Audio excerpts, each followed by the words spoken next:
el programa de humanización de oncología, que consiste en 10 eventos virtuales, no pueden ser de otra manera, todos con el mismo objetivo, que es apoyar al paciente con cáncer y a su entorno y ayudarles a mejorar su proceso oncológico. Se tocaron distintos aspectos, como es la nutrición, como en este caso hablarán nuestras compañeras de desnutrición y cáncer. Se tocará la estética, el deporte, la importancia del yoga, el plano emocional, la comunicación, la investigación, las nuevas líneas de tratamiento, en fin, todo un abanico que mejore la calidad de vida. En este momento estamos muy agradecidos a todo el equipo colaborador, empezando por la gerencia. Tenemos aquí a Pilar Rodríguez Ledo, que es nuestra subdirectora de humanización. Muchas gracias. Gracias a ti, Gloria. Siempre. Al jefe de servicio, Sergio Estevez, a Laura, coordinadora Laura Ferreira, oncóloga de nuestro Hospital Universitario Lucas Augusti, Alicia Folgar, radiofísica, y todo nuestro equipo, y sobre todo muchísimas gracias a todo el equipo docente que se ha prestado tan generosamente a dar sus aportaciones y ayudar a los enfermos, a los pacientes, a los familiares a hacer este programa. Entonces, sin más dilación, vamos a dar paso a nuestras compañeras. En primer lugar, Ana Dacal Otero, que es nutricionista en el servicio de endocrinología. Antes de nada, quería pediros permiso, porque se va a hacer una grabación, si vosotros autorizáis a grabar todo este evento y después difundirlo en las redes sociales, en YouTube.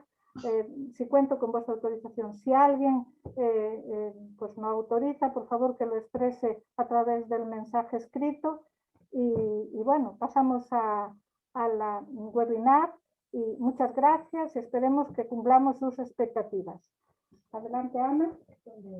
Gracias.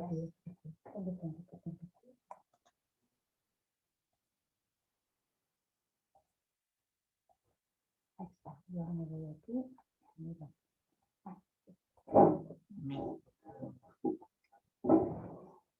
Buenas tardes, como dijo Gloria, bueno, yo me llamo Ana, soy la enfermera de nutrición del servicio de endocrino y con Antía, una nutricionista, vamos a hablar sobre la desnutrición en el paciente oncológico.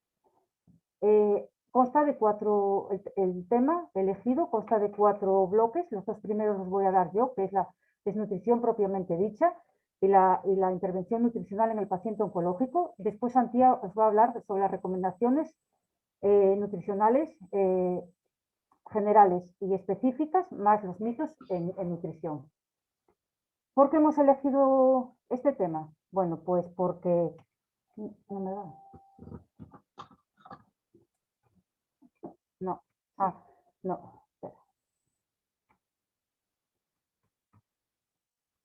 Espera un momentinho. Sí.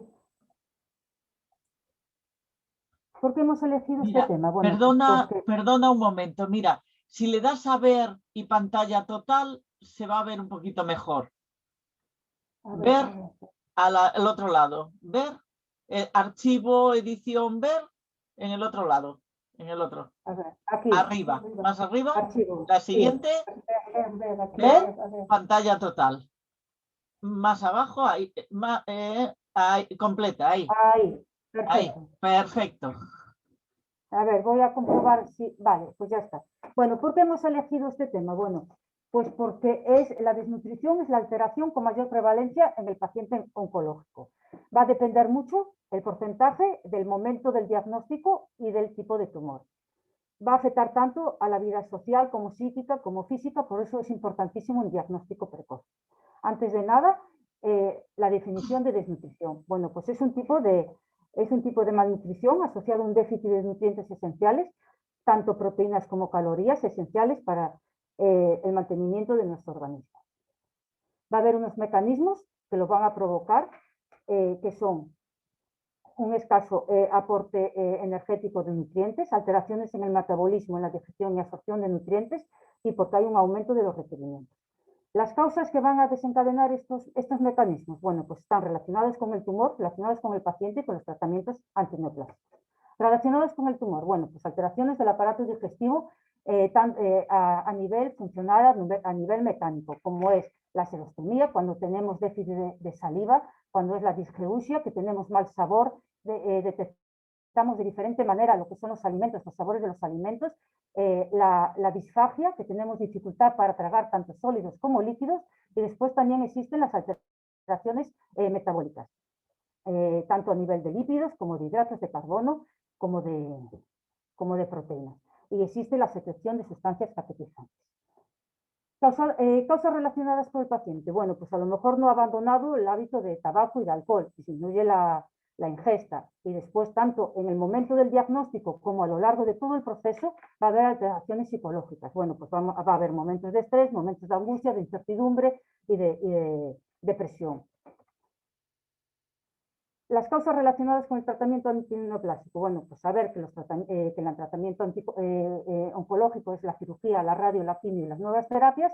La cirugía, pues ya solo por sí sola, la cirugía nos puede provocar anorexia, astenia, dolor, y después también dependiendo una gastroparesia o ilioparalítico, y saber que la cirugía de más riesgo nutricional es la del aparato digestivo y la del cuello y cabeza. La radio va a depender mucho de la zona irradial. También las de mayor riesgo nutricional va a ser cabeza y cuello y de aparato digestivo. La quimio va a depender del fármaco utilizado, de la dosis utilizada y de la susceptibilidad del paciente. ¿Qué es lo que nos puede provocar? Náuseas, vómitos, diarrea o estreñimiento. Las nuevas terapias van a producir menos alteraciones porque son más dirigidas. Esto nos va a acarrear unas consecuencias. A nivel, bueno, del sistema musculoesquelético, vamos a perder mucha masa muscular. Después vamos a tener vamos a ser más propensos a las infecciones.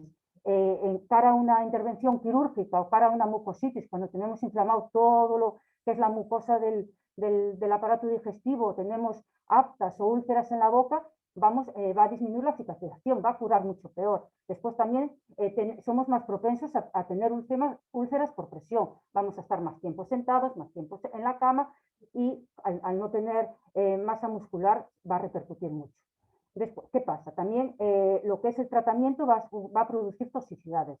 Y si hay toxicidades de quimio, hay interrupciones. Si hay interrupciones o disminución de dosis, va a ser que va a estar peor controlado el tumor. Después, bueno, con todo esto de que disminuye la masa magra, estamos más cansados, bueno, pues disminuye la calidad de vida. Disminuye la calidad de vida y aumentamos, es decir, dependemos más de nuestra familia o de nuestros cuidadores. Y aunque parezca que no, aumentan los costes sanitarios, porque aumentan las visitas a la consulta y aumentan los ingresos hospitalarios. Por eso, por lo que es tan importante un diagnóstico precoz. ¿Por qué? Porque tenemos que identificar, prever las complicaciones asociadas a la desnutrición, y tenemos que planificar una terapia nutricional. ¿A quién se lo debemos de aplicar? Pues a todos los pacientes en la primera consulta y a todos los pacientes el primer día del ingreso. ¿Qué es lo que vamos a utilizar para poder diagnosticar la desnutrición? Bueno, pues existen un tipo de herramientas. Las herramientas que nosotros utilizamos son los cribados nutricionales. Aquí veis una relación de todos los que, bueno, existen más, pero de los más importantes, y el que realizan en la consulta de oncología es el MST. El MST, que si sale positivo me lo remiten a mi consulta.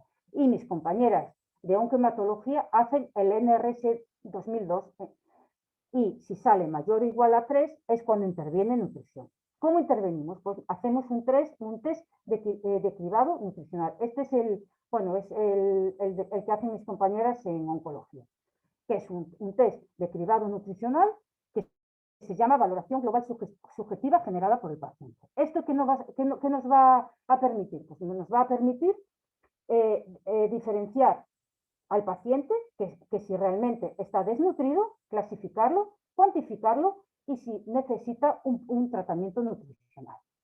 Este es la valoración global. Lo tenemos en el Escriba, es un documento que tenemos en el Escriba, y cuando yo lo complemento todo, lo tengo que asociar al YAMS.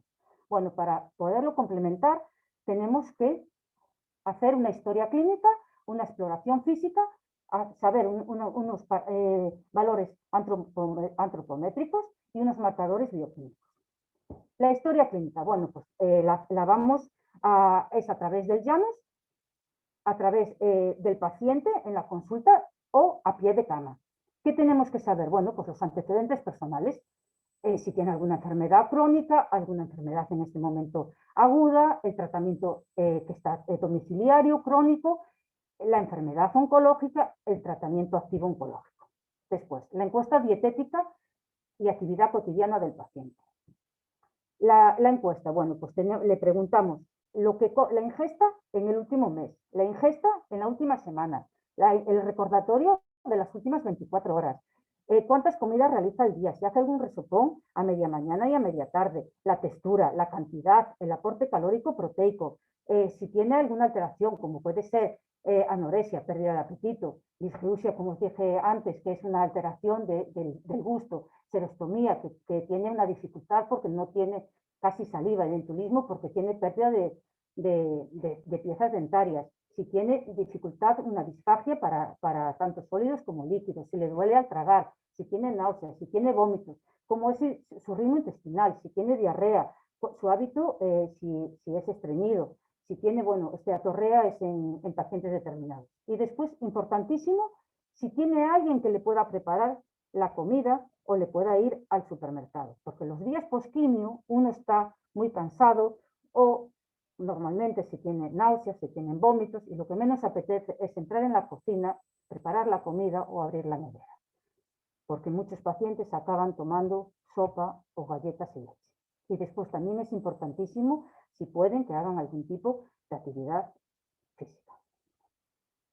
Las medidas, bueno, pues el peso actual, peso hace 3 meses, el peso habitual, la talla para saber el IMC y la pérdida de peso. En la exploración, bueno, pues vamos a mirar si tiene edemas en miembros inferiores, si tiene ascitis, si tiene úlceras por presión, si tiene fiebre y también miramos si tiene pérdida de tejido adiposo o de masa muscular.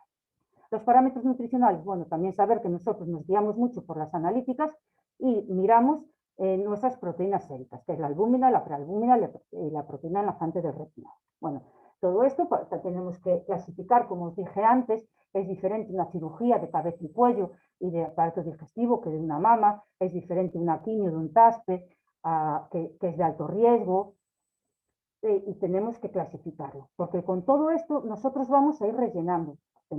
Hay casillas de verificación y con el botón de opción que tenemos, vamos a ir eligiendo hasta llegar aquí, a la valoración global, que dependiendo los ítems que tengamos en las diferentes columnas, nos va a dar si tiene un buen estado nutricional, si tiene una malnutrición moderada o riesgo de desnutrición, o si tiene una malnutrición grave. Bueno, después, con todas las medidas, con todo el peso, la talla, tal, tenemos que calcular las calorías y las proteínas. Y también tenemos que fijarnos en los parámetros, en valores como es la función renal. Bueno, esto es para que veáis que nosotros hacemos los cálculos y esta es la valoración global, como os dije yo, y dependiendo de eso, bueno, existen 3 tipos de desnutrición, calórica, proteica y mixta. La mixta es la más frecuente en hospital. ¿Qué pasa? Que nosotros trabajamos a base de algoritmos. Este es el algoritmo de diagnóstico nutricional y este es el de desarrollo de estrategias de intervención nutricional. Bueno, pues después de hacer nosotros la historia, de medirlos, tallarlos, saber las necesidades y tal, es importantísimo saber si su alimentación, si la ingesta va a ser suficiente o no. Nosotros calculamos el menú siempre por totalidad, 3/4 partes, la mitad, 1/4 parte o nada, ¿vale? Si es entre totalidad del menú o 3/4 partes, bueno, pues muchas veces, como nos dice lo que está comiendo, tal, bueno, pues algún consejo nutricional o algún cambio muy puntual. Si es entre 75 y el 50%, ya le vamos a introducir un soporte nutricional. Si es menor de 50, hay que valorar si necesita a lo mejor una sonda. Y la sonda va a ser, dependiendo si la va a necesitar menos de 4 semanas, va a ser una nasogástrica, si es más de 4 semanas, va a ser una PEG, y esto si el aparato digestivo es normofuncionante, si no es funcionante o es insuficiente, tienen que valorar si necesita una nutrición parenteral, que dependiendo si es menor de una semana, la duración sería una periférica y si es mayor de una semana sería central. Bueno, pues con todo esto nosotros vamos a mirar las necesidades calóricas, los requerimientos proteicos y si tiene alguna enfermedad de base, como puede ser diabetes, una insuficiencia renal, una hepática, o en este momento si tiene una alteración como puede ser aguda, como puede ser diarrea o estreñimiento o náuseas, ¿vale? Hay muchos tipos de fórmulas, pero vamos a ponerle la más específica y la que mejor se adecue a su requerimiento. Importantísimo después de que nosotros vamos a ver la que necesita, es decirle cómo la tiene que tomar. ¿Por qué? Porque, bueno, pues aunque son pequeñitos, que casi todos son de 200 mililitros, disminuyen el apetito si lo tomas justo antes de comer. Siempre tiene que ser evitar las horas principales de la comida, tomarlo a media mañana, media tarde o después de la cena, a sorbitos pequeños. Y ahora ya os dejo con Antía, que os va a hablar sobre las recomendaciones nutricionales.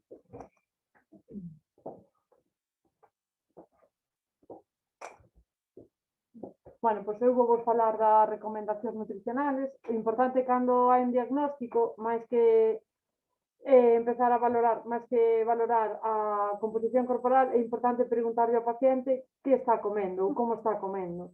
Xa que é máis importante cambiarlle pequenas cousas que facer moitos cambios e que non se sinta cómodo. Hai que deixar claro que nesta charla o que vamos a dar unhas recomendacións xerales, pero a idea sempre é facer un plan nutricional individualizado.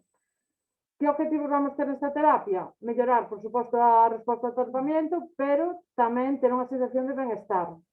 Debemos sempre manter e recuperar a masa magra, favorecer o aumento de peso e de apetito cando sexa necesario, mellorar, por suposto, a súa calidade de vida, disminuir a morbilidade postquirúrxica, disminuir a estancia hospitalaria, conseguir adecuar os niveles de nutrientes e dar consellos flexibles, vale, para que esta persona poida leválas a cabo.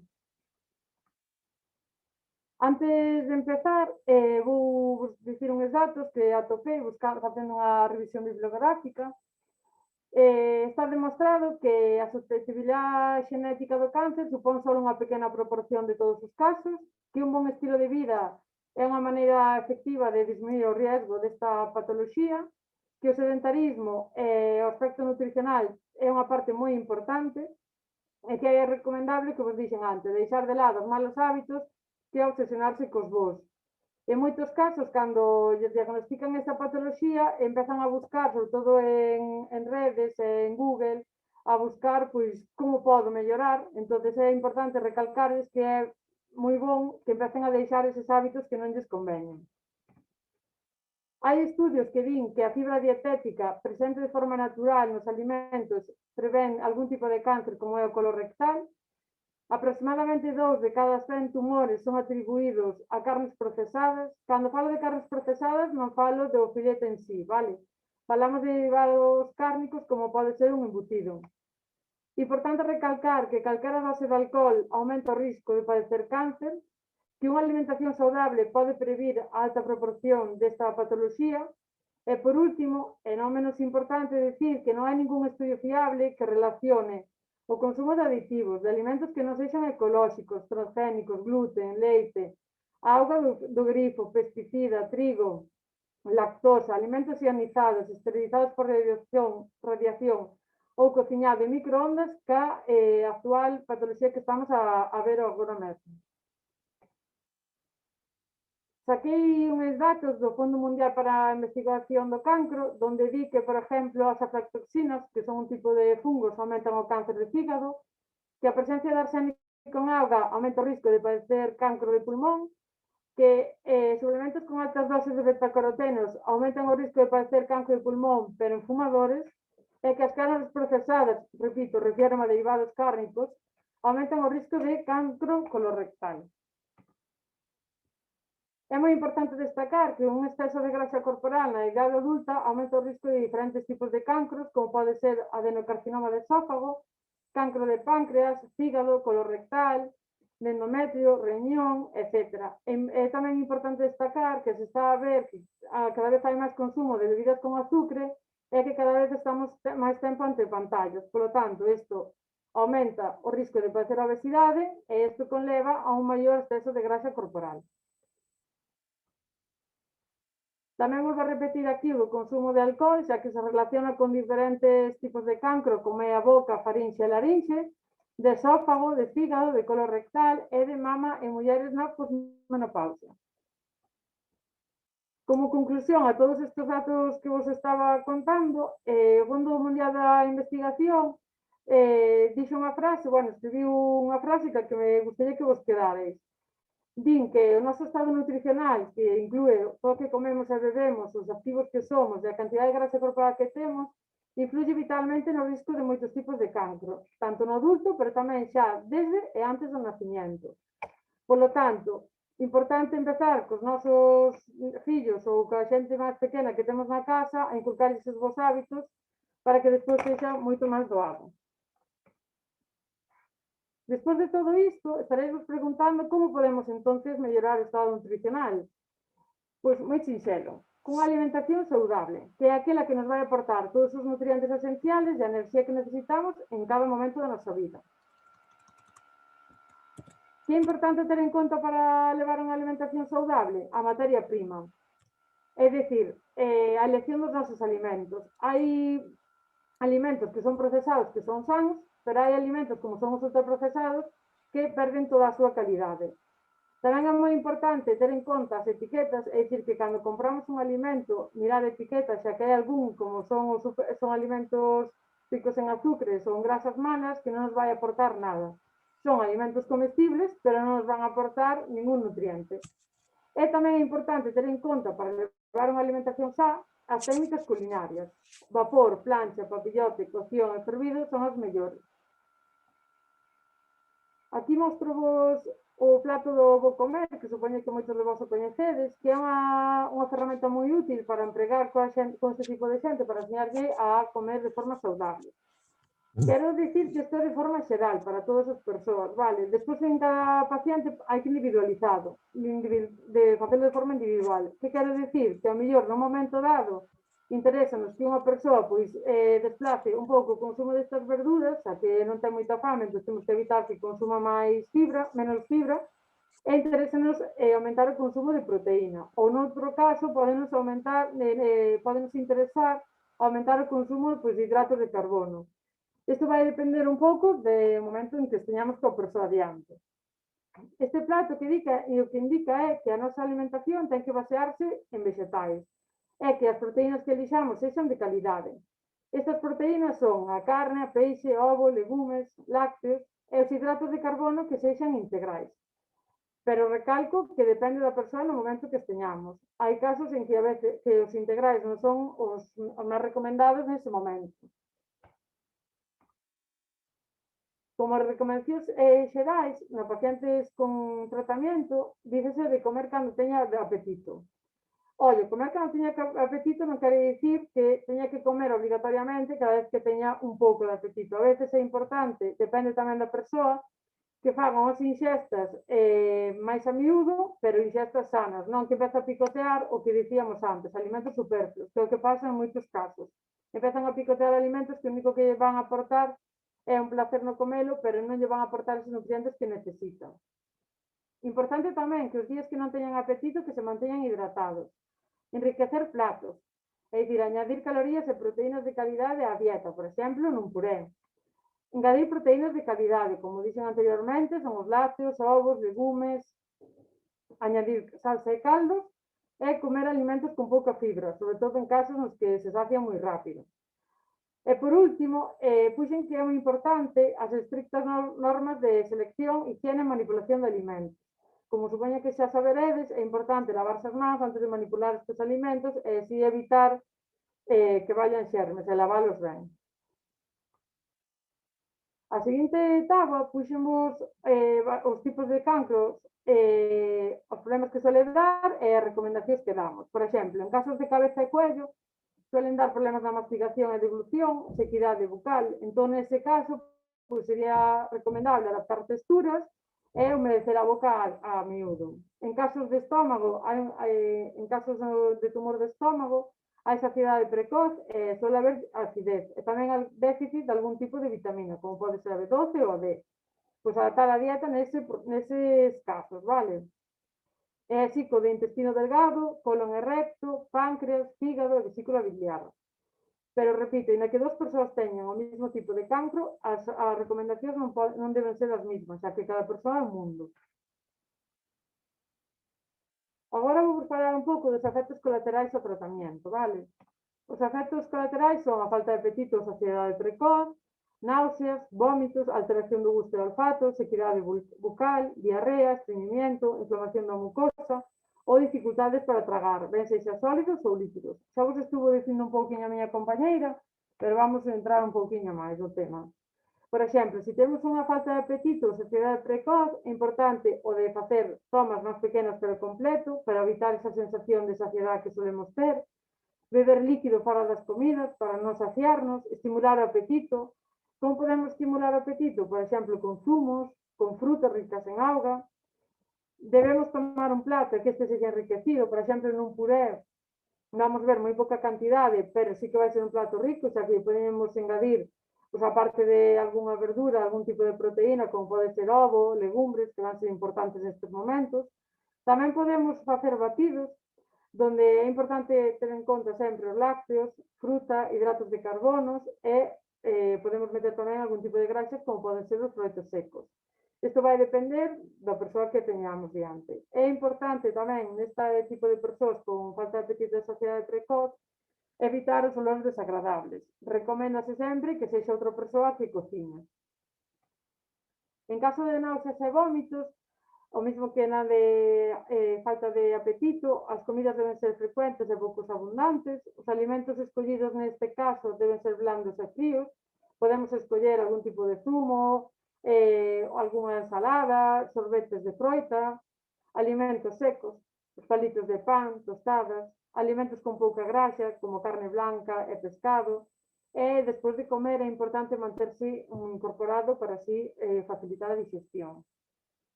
Cando temos a alteración do gusto e olfato, é frecuente en alteración do gusto, é frecuente o sabor metálico, polo tanto debemos evitar o peixe, a carne vermella, podemos elixir comer peixe ou carnes blancas, emplear, por exemplo, limón como condimento, e antes de comer tamén se recomenda eliminar sabores extraños con enxuagues bucais, como por exemplo un zumo de fruta, un té. Se polo contra temos alteración do olfato, debemos evitar alimentos que teñan olores fuertes, por exemplo, un peixe á plancha, a coliflor, café. Aí debemos cociñar todo o que poidamos en fervidos, microondas ou ao forno, e os platos deben estar templados ou fríos para así evitar que solten tanto olor. Nos casos de sequidade bucal, aparte de que hai saliva artificial, tamén é recomendable tomar líquidos de forma frecuente para humedecer así a boca. Podemos facer cubitos de xeo pero con zumes e despois telos na boca e chupalos. Tomar alimentos blandos acompañados, por exemplo, de algún caldo ou salsa para que nos humezcan a boca. Evitar aí, por exemplo, os palitos de pan que dicíamos anteriormente ou as tostadas para que evitar esa sensación de sequidade maior. Ou, por exemplo, tamén evitar galletas, unha carne a plancha que vai ser moi seca, fritos secos. Nos casos en que temos diarrea, o importante é manternos hidratados. Para isto podemos empregar auga ou bebidas isotónicas. Olha, nas bebidas isotónicas é recomendable sempre mirar etiquetas e que sexan realmente, xa que moitas que podemos ter ao noso alcance non o son.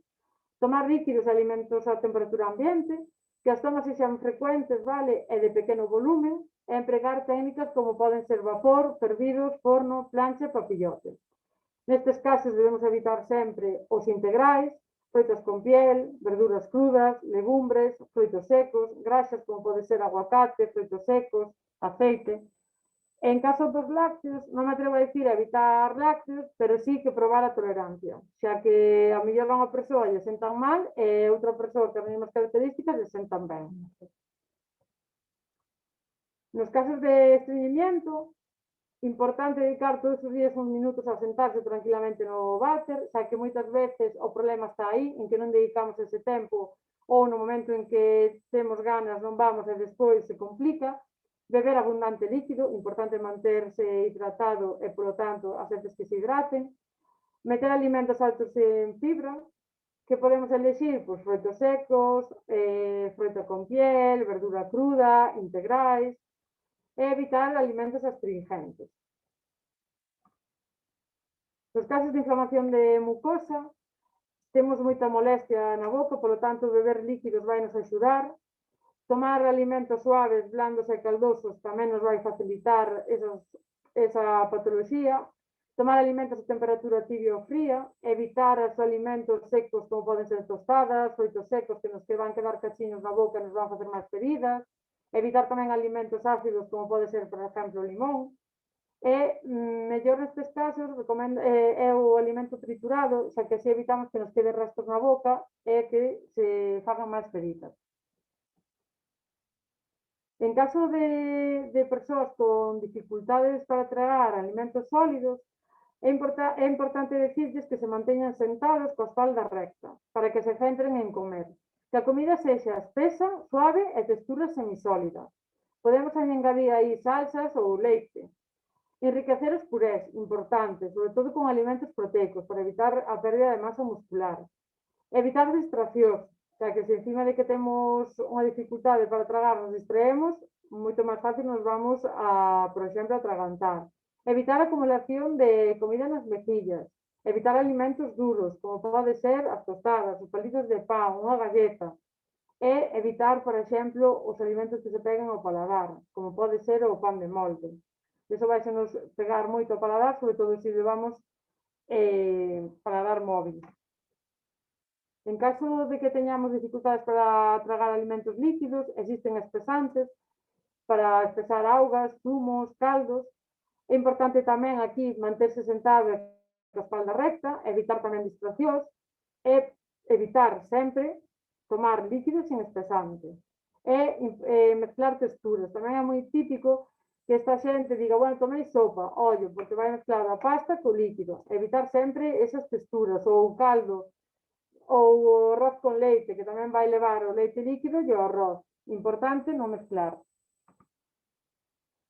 Como conclusións, decir que, como conclusións que dixemos Ana, é decir que o que nos interesa nestes casos é que a persoa manteña o seu normo peso para evitar así a súa desnutrición, mellorar a composición corporal e, polo tanto, mellorar a resposta ao tratamento. O que falábamos antes da interpretación da etiqueta, puxamos un exemplo para que saibades un pouco que deberíamos mirar no caso en que vamos ao súper, escoller alimentos que nos aporten algo nutricionalmente, non alimentos que están ricos e punto, son comestibles. Entón, se miramos as etiquetas, vemos que sempre hai unha parte que pon lista de ingredientes, despois temos a tabla de información nutricional. O máis importante sempre é mirar a lista de ingredientes, porque nos vai aparecer en orden decrecente. Se xa vemos aí que nos van a aparecer grasas trans, grasas aceite de palma, que agora é moi típico escoitar falar del, azúcares, xa non nos fai falta baixar abaixo, xa que vamos ver que o alimento non nos vai aportar nada nutricionalmente. Pero se vemos que está nos últimos lugares e temos algunha dúbida, baixamos a tabla nutricional e aquí vamos ver a cantidade de azúcares, que como vedes non debe pasar nunca dos 6 gramos, e vamos ver as grasas, que se leva grasas trans van ser malas, da igual que leve 0 que 5, vale? E o sodio e o sal. Fixen diferencia entre sodio e sal, porque a veces aparece no sodio e o valor sería 0,5 e se aparece sal 1,2. Entón é importante quedarse con este dato tamén. Tamén nos parece interesante que vos quededes en como identificar no súper ou a hora de mercar no supermercado os cereais integrais. Cando falamos de que se recomenda, en algún caso, fago outra vez un parón aquí para dicirvos que hai moitos casos en que non se recomenda porque hai unha saciedade precoz, porque hai unha acidez, vale? Estes van a aportar, a parte de salvado, que nos vai aportar fibra, vitaminas e minerais, na parte do endospermo vamos ter hidratos de carbono e proteínas, e despois ten a parte do xerme, que nos vai aportar antioxidantes e fitonutrientes. Entón, é moi importante ir á lista de ingredientes e ver que o primeiro ingrediente sexa sémola integral D ou fariña integral D, xa que en moitos casos aparece integral e o único que leva é o salvado, que lle vai dar ese color marrón e o único que nos vai aportar é fibra, vitaminas e minerais, pero perderíamos estas partes, vale? Carbohidratos, proteínas, antioxidantes e fitonutrientes. Por último, para rematar, decidimos facer unha lista dos mitos ou realidades máis frecuentes que nos atopamos na consulta. Unha deles é a sacarina e cancro. Cada vez que escoitamos máis o de que a sacarina ou os edulcorantes provocan cancro, e temos que dicir que en ratas sí que hai estudios, pero en humanos non. Entón, que podemos tomalos porque non nos vai provocar cancro. Que se está outro mito tamén que atopamos de forma frecuente é decir, se teño cancro non podo tomar azúcar porque así evito que este se alimente del. Mentira. Se non tomamos azúcar daqui vai no coller das nosas reservas do organismo. Sí que é verdad cando decimos de se teño cancro evitar azúcares, pero azúcares simples, pero xa hai que evitarlos desde antes, como dixen ao principio, é importante xa desde antes, desde que somos pequenos, evitar consumo de azúcares, pero aquí falamos de azúcares simples. As técnicas culinarias, isto non é un mito, é unha realidade, como é a parrilla, van soltar algunhas sustancias cancerígenas que, como son os benzopirenos, entón moito ollo, cando facemos a parrilla que non se poña negro o alimento. É importante a hora de cociñar tamén o punto de fume do aceite. Cando estamos cociñando, se nos despistamos un pouquiño, vemos salir así un fume. No momento en que sale ese fume, ese aceite, da igual que sexa virxe extra, vai perder todas as súas propiedades e vai empezar a soltar sustancias como radicales libres que sí que son, afectan a moitos tipos de patoloxías, entre eles o cancro. E por último, decir que o consumo de embutidos afumados e salazones, cando se curan, cando se fai ese proceso de curación, o que van a soltar nitrosaminas, que tamén hai estudos que o relacionan con cancro. Polo tanto, levar unha alimentación saudable e sinxela, simplemente fixarnos en que todo, canto menos procesado estea, vai ser mellor, vai nos aportar nutrientes van ser necesarios para manternos sãos. E hai un compañero nutricionista que se chama Aitor Sánchez que dice sempre, e quero que vos quedades con eso, de que máis mercado e menos supermercado. Se cociñamos nós, sempre vai ser moito mellor. Como reflexión final, decidimos poñer a seguinte frase, é a que ninguén se debería sentir culpable dos seus malos hábitos, xa que probablemente sexa máis víctima que culpable. Puxemos isto porque é frecuente cando nos detectan cancro, dicir, por que fixen isto, por que non comería mellor. Moitas veces influye a educación que recibimos, non saber, non ter máis conocimientos sobre a nosa alimentación, aínda que creamos que sabemos todo, non o sabemos, ou simplemente por a nosa cultura. Entón, non culparse e intentar deixar de lado eses malos hábitos e xa está. E con isto concluímos a nosa charla. Calquera dúbida que teñades, podes facer ver. Muchas gracias, Ana y Antía, por tan ricos contenidos y grandes consejos. Ana, que nos habló de la desnutrición propiamente dicha y la valoración del paciente, valoración nutricional. Antía, por tus recomendaciones generales, por ponernos los pies en la tierra sobre los mitos y las realidades de la nutrición. Muchísimas gracias. Muchísimas gracias a todos por su asistencia. Les emplazamos para de hoy en un mes, a las 17 horas igualmente, con el tema de oncoestética, otro tema también muy necesario para los pacientes.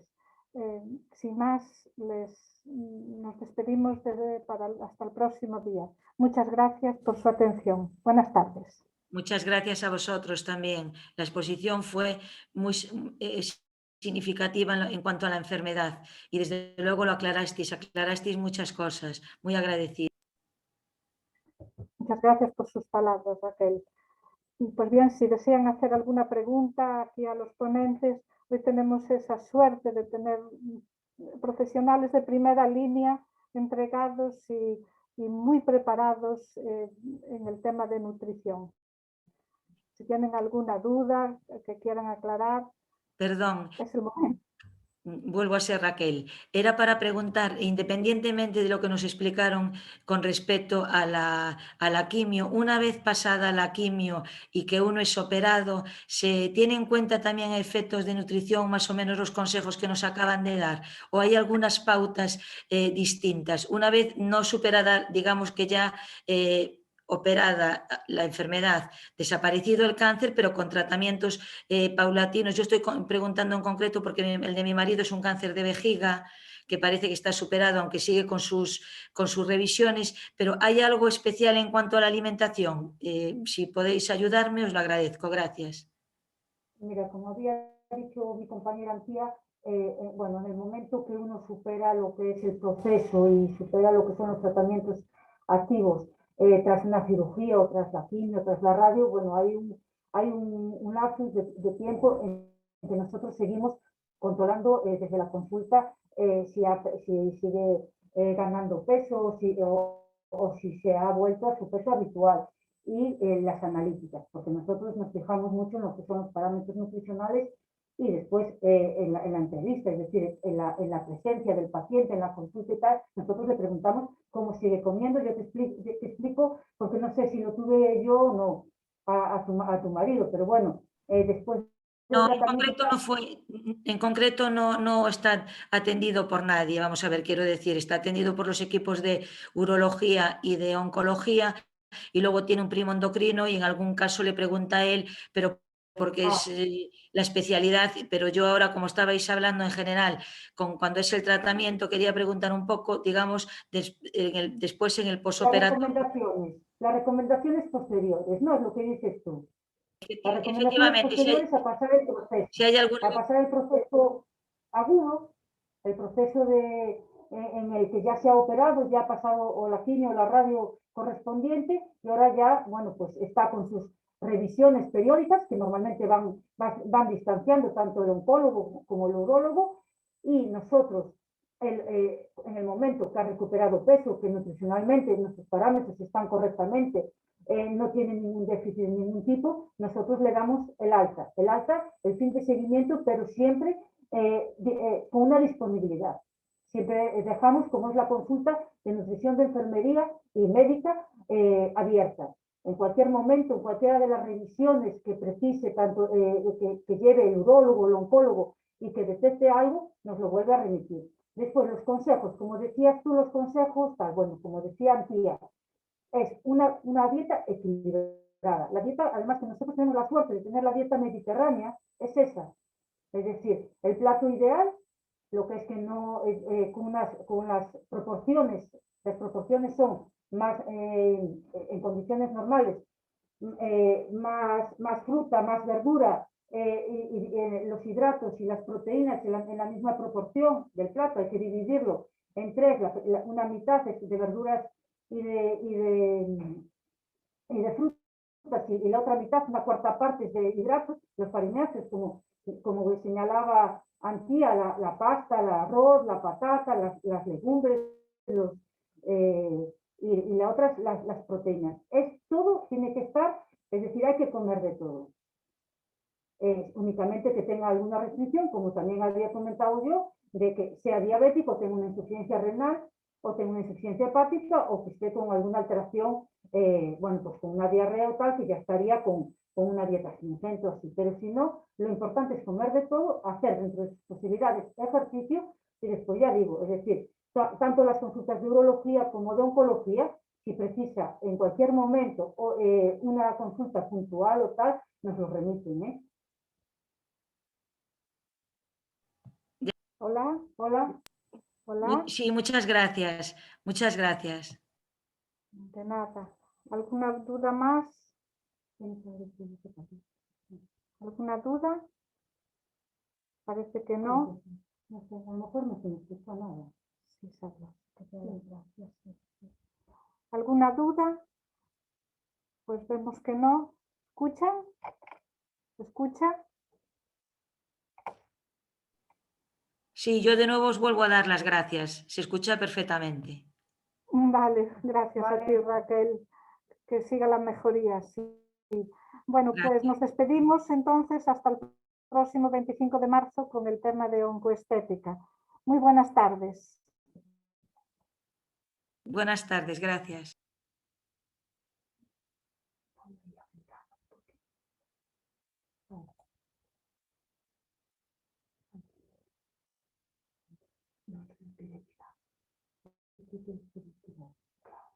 Mira, ahí, mira, ahí, déjame así, un momento. Aquí, tienes que poner, pero así. Ahí, no, ahí.